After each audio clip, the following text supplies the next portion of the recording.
Welcome to the Austin Resource Recovery Safety Meeting for the month of February. Today's agenda, we start out with awards recognition, then we have the Green Team Valentine tips, then we have the Rodeo virtual course, and then our topic this month is winter preparedness at home.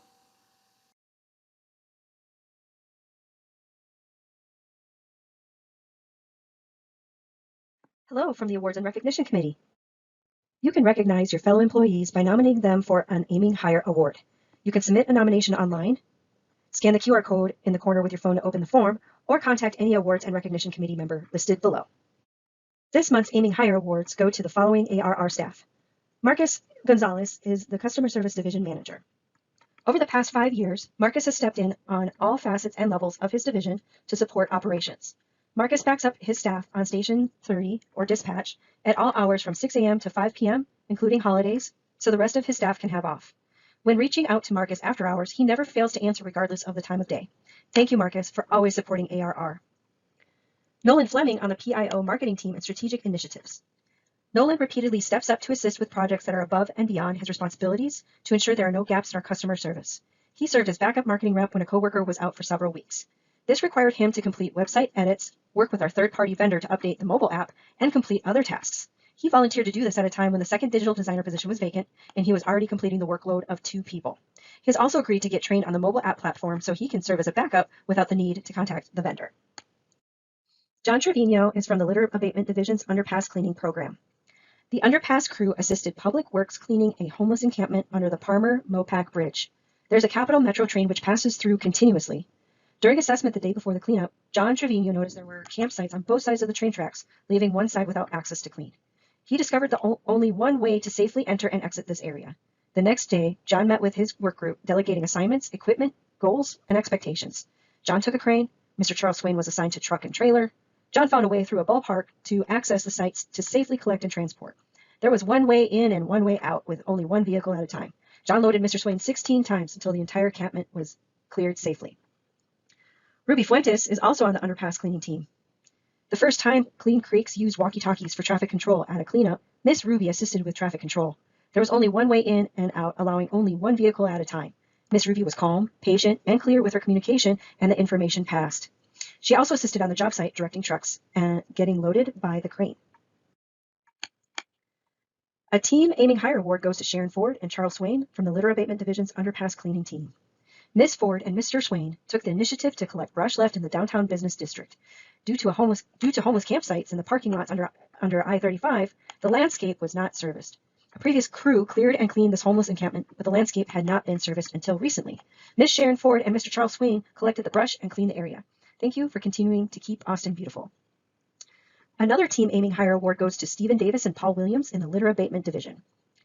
Mr. Stephen Davis assisted Clean Creeks at our first time servicing a new site at Country Club Creek. Preparing for the next day's possible rain and for future access, Mr. Davis operated a bucket truck and unloaded mulch onto the trail where trucks were driving in and out to provide traction. He also placed mulch at the entrance on the new path made by Public Works. When not working litter control, Paul Williams operates the skid steer. Mr. Williams and Mr. Davis assisted in clearing large bulk, litter, and brush-filled areas by pushing debris to be collected with the crane. With everyone involved in cleanup, our goal for the day was met. Phase 1 was complete with no accidents or injuries. The total weight of the collection was 62,691 pounds, or about 31 tons. Sharon Ford, Ruby Fuentes, Willie Garner, Charles Swain, and John Trevino from the Litter Abatement Division's Underpass Cleaning Program earned a Team Aiming Higher award. Clean Creek was assigned to clear and clean an encampment layered in bulk, litter, and cut brush. To prepare for the crane and other trucks, Sharon Ford, Charles Swain, Willie Garner, Paul Williams, and Ruby Fuentes walked the site collecting propane tanks. Propane tanks are flammable and explosive. 15 propane tanks were collected. Thank you for taking the extra step to save employees from potential injury. Michael Turnipseed and Paul Williams also earned a Team Aiming Higher award. During the Country Club Creek Phase 1, Clean Creeks was assigned to clean a heavily wooded area. We entered from a one vehicle-sized trail, which led to 3 more trails. The trail to the area we were assigned to clean was layered with bulky debris, leaving no access for equipment. John Trevino and Michael Turnipseed used cranes to clear the trail, making a path for trucks and employees to access the work zone safely. Do you know of an individual or group who deserves recognition? You can give them some kudos. You can submit kudos online, Scan the QR code in the corner with your phone to open the form, or contact any Awards and Recognition Committee member listed below for more information. FYI, December kudos went to everyone listed here who planned and helped with the holiday breakfast taco events at KGSC and RLC. Thank you. There are no kudos for January, but keep up delivering outstanding service. The Kudos Year-End Award. If an employee receives 2 or more kudos in the fiscal year between October and September, they may be eligible to receive 4 hours of paid leave, or ARL. At the end of the year, kudos submissions for eligible employees will be reviewed by the Awards and Recognition Committee, who will then vote on approval of the award. Thank you and have a wonderful February. Happy Valentine's Day from the Green Team. This year, let's go green this Valentine's Day. Show your love for your loved ones by going green to provide a better future. There are a lot of sustainable gift ideas that you can give to your bae. Instead of cut flowers, consider a potted plant. And instead of things like teddy bears, consider an activity that you can do together. Let's get inspired by love. Consider making a homemade Valentine from things you already have. Things such as candy boxes, cards, and more can be made from things you already have in your home. Let's break up with plastic and start a new relationship with reusable products made from things like cloth and glass. Don't waste the love. Let's get rid of things like glitter, foil, and batteries this Valentine's season, and instead, give gifts that can be composted, recycled, or made from reusable materials and won't end up in the landfill. Let's avoid things such as foil or plastic-lined candy boxes, plastic flower wrappings, candy wrappers, or bows and ribbons. Are you interested in getting involved with the Green Team? Anybody can help out. Our board meetings are every second Friday each month from 11 a.m. to 11:45 p.m. a.m. on Teams. The next quarterly meetings are April 19th and August 19th. These will be either at the RLC or at KGSC, and also on Teams. Anybody is welcome to attend. For more information, contact Maddie Morgan or Georgia Marks. Happy Valentine's Day. Hello, everybody. This is the safety team here to introduce the virtual Austin Resource Recovery Chapter Rodeo. I know we're not all able to get together in a room due to the pandemic, so we made this virtual rodeo that explains what the rodeo is, and it kind of better explains each event, which we'll get into. The categories for the rodeo are rear loaders, side loaders, roll off, tractor trailer, and here at Austin Resource Recovery, we also do a crane competition for our crane operators. First and second place winners for each of those categories will get to compete in state, and first, second, third place winners here at Austin Resource Recovery Chapter Rodeo will also receive compensation. First place winners will receive $100. Second place winners will receive $75. Third place winners will receive $50. Taxes do apply.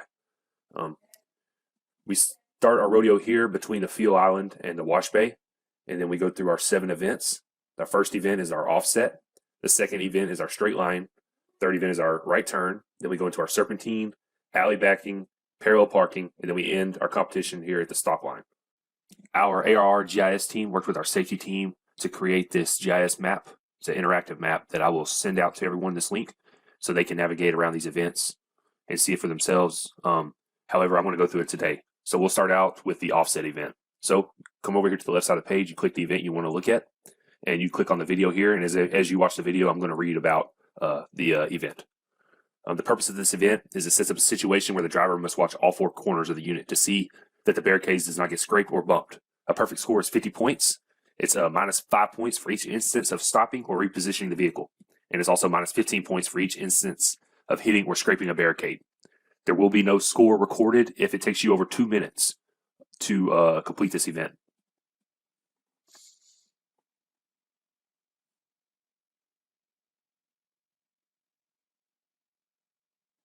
The next event is our straight line event.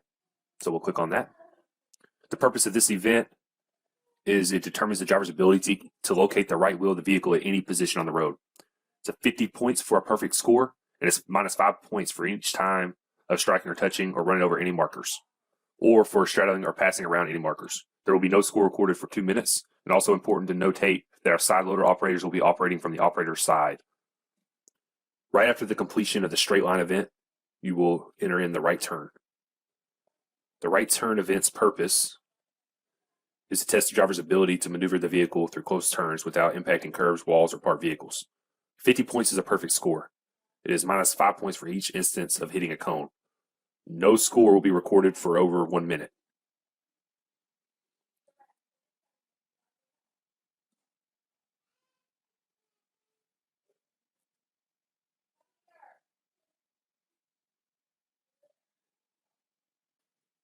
Right after the right turn event, we move to the serpentine event. The serpentine's purpose is this event tests the driver's ability to maneuver a vehicle in and out of tight places in a forward and backward motion. It simulates conditions that might be encountered when wrecked vehicles on the highway cause jams, and the driver must drive into and then back out of the situation. A perfect score is 50 points. Demerits is a -5 points for each instance of stopping and -15 points for hitting a barrel or crossing the curb line of the street. There will be no time recorded for anyone who takes more than 3 minutes to complete this event. There is a special limitation for tractor trailers. Tractor trailers will not be required to drive the course in reverse. Instead, they will be required to drive a straight line, equivalent in distance to the serpentine, in reverse.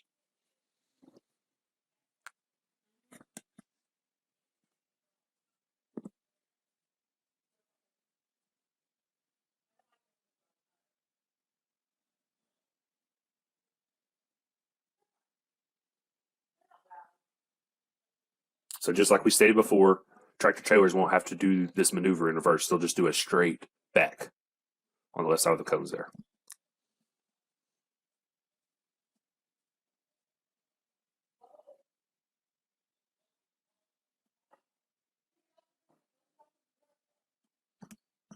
Keep in mind it is -5 points for each instance of stopping and 15 points, -15 points for hitting a barrel or crossing the curb line of the street, which are these lines here. Before backing in any of the events, do not forget to honk your horn before you start your back.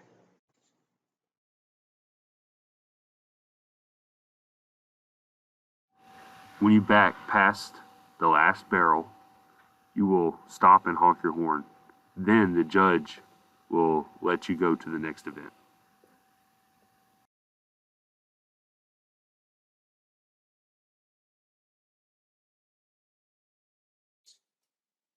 After the completion of the serpentine, the next event is the alley backing. The purpose of the alley backing is this event tests the driver's ability to maneuver the vehicle backwards through a narrow space and to judge the distance to the rear of the vehicle.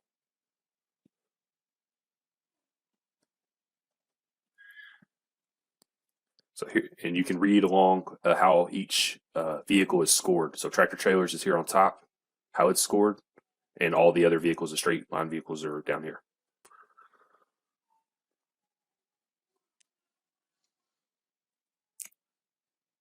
The demerits are -5 points for each instance of incidental or minor running over the curb line of the street, and -5 points for each instance of taking more than one free pull-up and backing in. So you do get one free pull-up, and -15 points for striking a side of a barricade, and -50 points for each instance of intentional flagrant running over the curb line of the street. There will be no score for hitting the rear barricade. You have 3 minutes to record this event. When you are ready for the judge to measure how far you are from the back curb, you will need to honk the horn so the judge knows it's safe to go measure. The sixth event, which is the event after alley backing, is parallel parking. The parallel parking purpose is this event tests the driver's ability to maneuver the vehicle backward into a closed space. For a perfect score, you want 50 points, which means you're within 6 inches of the curb. As you watch the video, I will read how the position measurement. For scoring purposes, measurements will be taken from the midpoint of the body, marked on the side, front, and back prior to the competition's commencements for straight trucks and for the semi-trailers at the middle of the trailer. There will be no score if the body overhangs the curb for either type of truck. In the straight truck class, the driver must fit the truck completely into the parking space. In the tractor trailers, the driver must spot the trailer in the space with the tractor in a jackknife position. The measurement from the midpoint as marked shall determine the position score.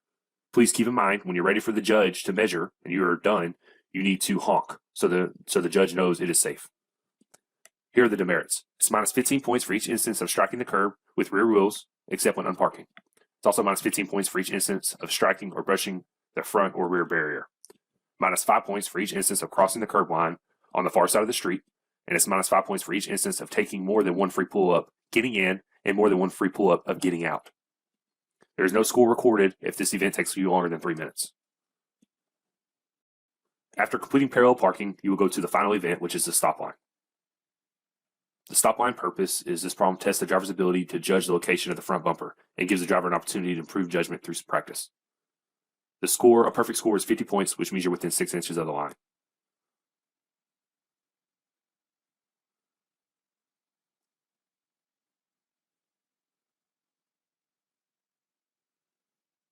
If our vehicle that we are competing in has a water bracket in the front, that's where we will be measuring from.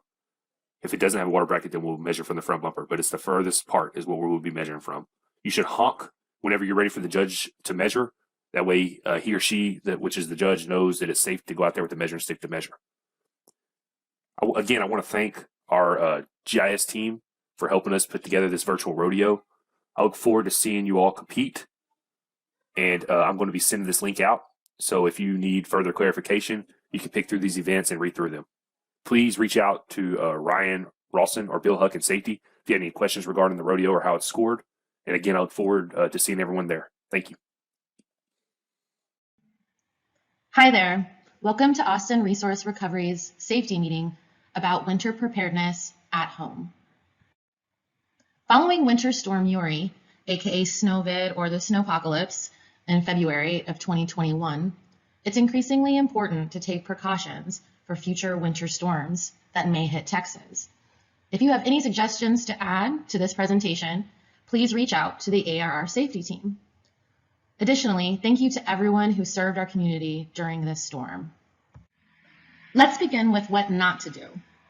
Do not use a gas oven to heat your house. This can cause carbon monoxide poisoning. Do not use your car heater in your garage. This also can cause carbon monoxide poisoning. Do not use outdoor grills inside. Do not walk long periods of time outdoors. Instead, try to find a friend with a winter-ready vehicle or call 911 for transportation help. So let's continue with tips to keep you, your family, your friends, and your pets safe. Staying warm, part 1. Use rolled up towels and firmly place them in front of the crevices of doors and windows. Use thumbtacks to cover doors with large cloths, for example, tablecloths. Have a tent on standby to be able to place in the living room or whichever room stays the warmest. Staying warm, part 2. Wear a base layer of clothing that does not use cotton as part of the material. A base layer is a layer of clothing that's closest to your skin.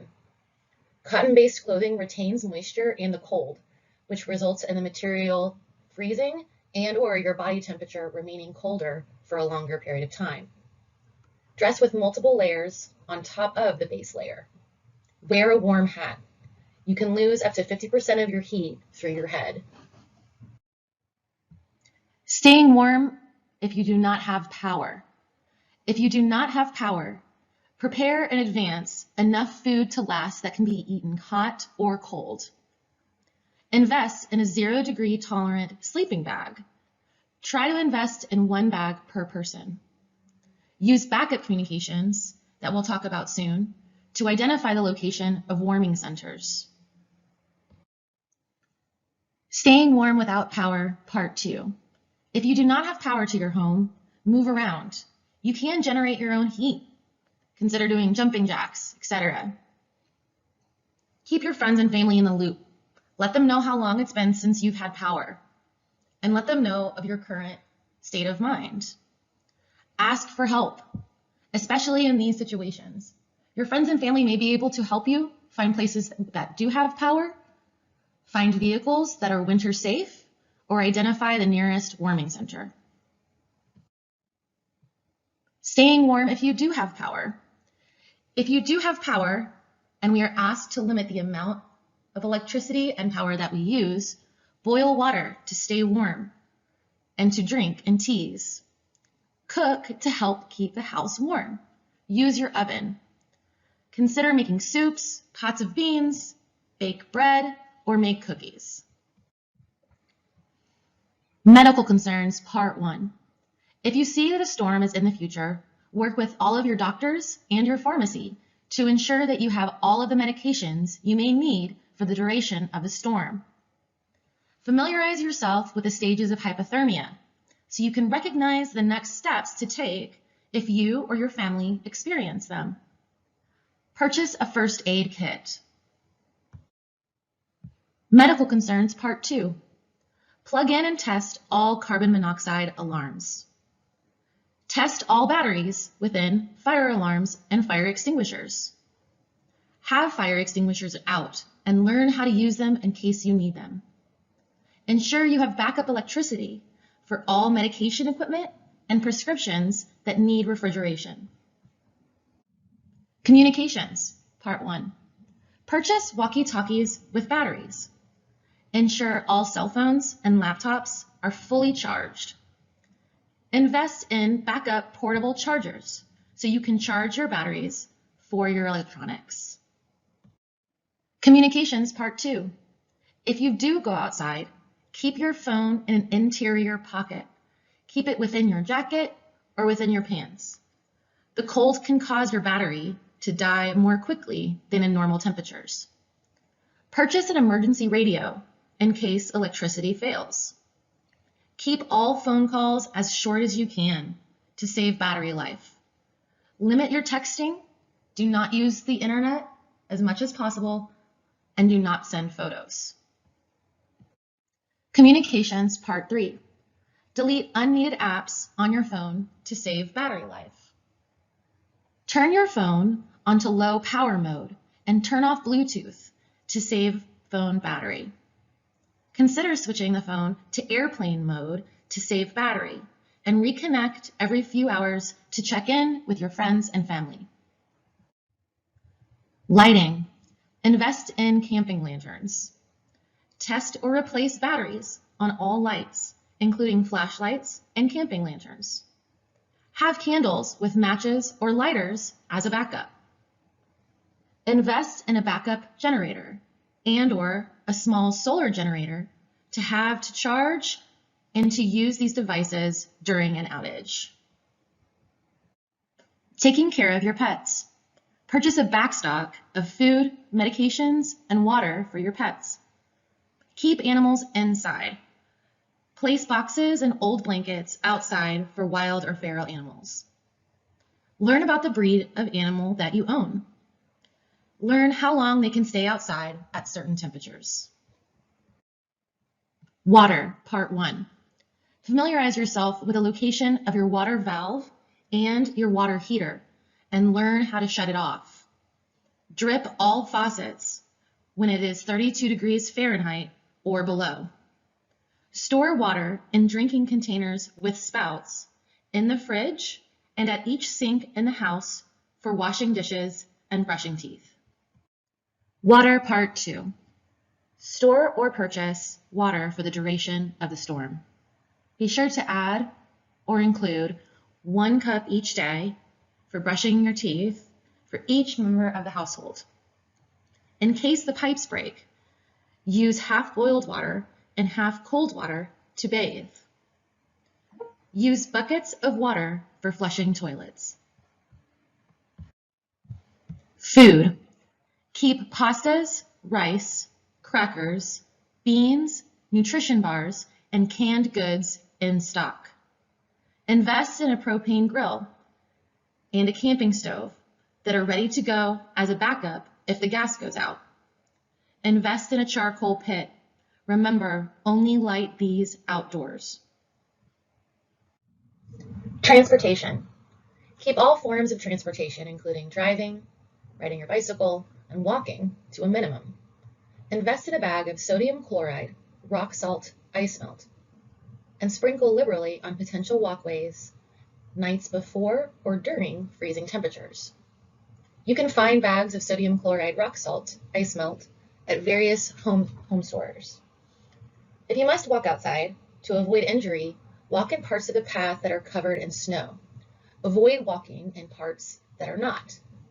While it may be counterintuitive, the areas that are not covered in snow may be covered in ice, whether you can see the ice or not, which could result in serious injury.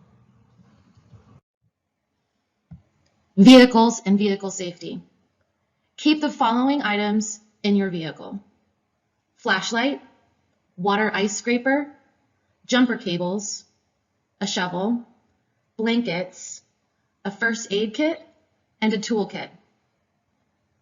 Prior to the storm, fill your car with gas to help avoid ice in the tank and fuel lines. Mental and emotional health. meditate, pray, do yoga, play games, talk it out, listen to music that you enjoy, laugh, tell jokes, keep your friends, coworkers, and family in the loop. How can you help? Part 1. Share your current status of utility information with your friends, coworkers, and family on social media or group text. Vote. Familiarize yourself with candidates who prioritize winter storm-related infrastructure improvements. If you retain power during a storm, conserve energy. How can you help? Part 2. Consider donating to organizations that are working to protect the safety of people living in Central Texas. If you have a vehicle that can safely handle winter weather, consider letting your friends, family, and coworkers know that you can help. And finally, another big thank you to everyone who served our community during the last winter storm. A big thank you to Natalie Rodriguez and additional ARR employees for your recommendations when putting together this presentation. Stay safe this winter, everybody.